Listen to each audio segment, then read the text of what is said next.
రావడంతో ప్రోత్సహించాలన్న సదుద్దేశంతో అమ్మ ఆగిపోయింది.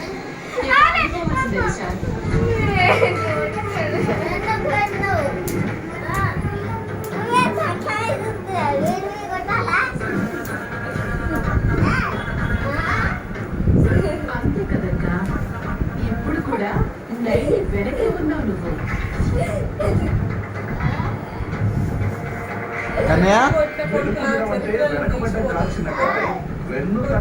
నేను రా ఇచ్చింది రిమోట్ నేను ఇచ్చిండ్రా నేను ఇచ్చింది.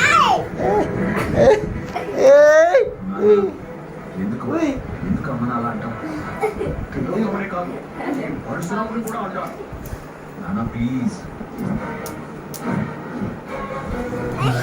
ఎవరైనా అన్యాయం చేయాలనుకుంటే వాడు అంటారు.